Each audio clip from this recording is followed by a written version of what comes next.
Hi mamas, it's Mary here. I'm back in my kitchen for another day of sourdough baking.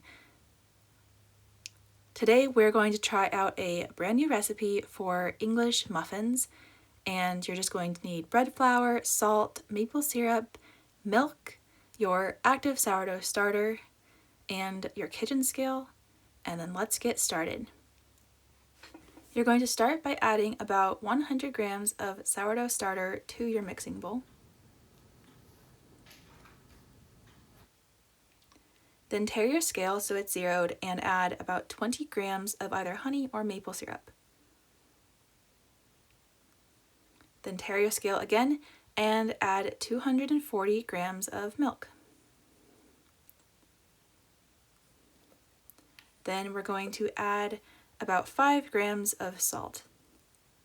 Once you hit this point, go ahead and give that mixture a stir until the sourdough starter starts to kind of come apart into the milk, so that it's easier to mix the flour in.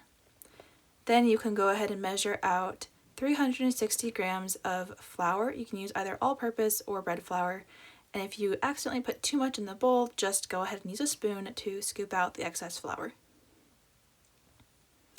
Then you can remove your kitchen scale and stir together the flour and the wet ingredients. It's going to form a rough ball, so don't expect it to be super wet.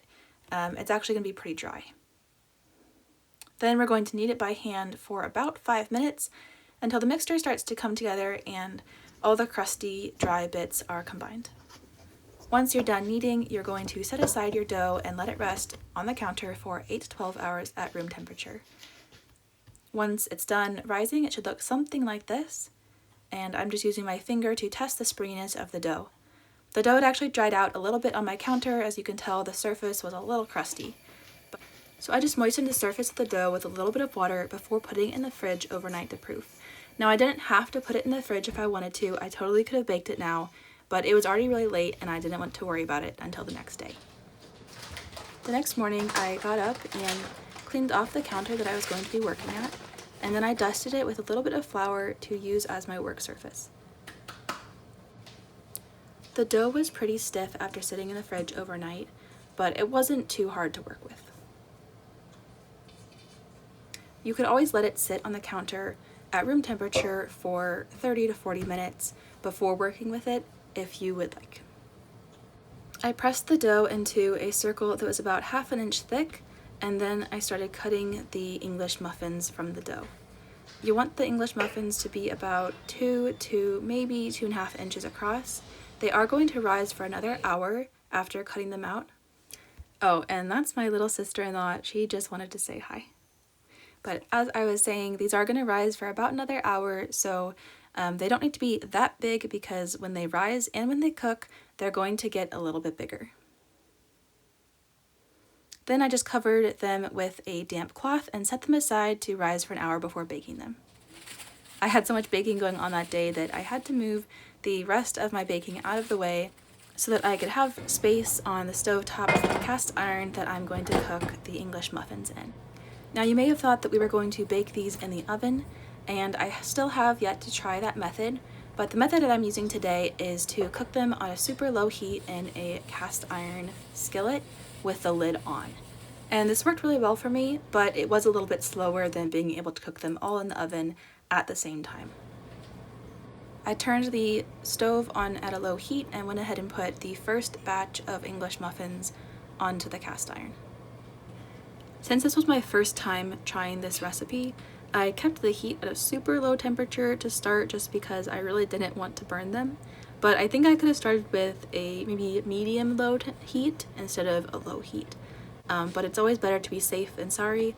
And it took about 10 minutes on one side for them to start turning golden brown and starting to get cooked through on the top as well. I went ahead and flipped them over, and as you can see, they were really puffing up, which was so great. They were about maybe an inch thick after the first half of the cooking. I put the lid back on and let them cook for another 10 minutes before pulling them off. I was super excited with these. They looked like store-bought English muffins. They were so beautiful. Again, I had to move some of my other baking out of the way in order to make space on my cooling rack to cool these guys down. The sides were still a little bit gooey, so I was kind of worried that they were not cooked through all the way, but I did cut one open and it was cooked through, and as it cooled, the crumb on the inside got even better. So just so you know, when you bake these, that they will still feel a little bit gummy on the sides when you pull them off, but once you cut them open, the inside is cooked through. Just let them cool off and you should be good to go. On a side note, I was also baking these biscuits today. They are also sourdough, and if you want the recipe and the tutorial, then subscribe and stay tuned. I'll be posting a video soon.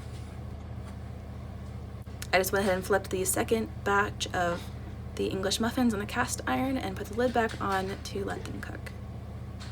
And here is the finished product for the day. They were so beautiful, and I just cut them open before freezing them, and I was able to have these all week with some egg sandwiches. If you like this video, then subscribe for more.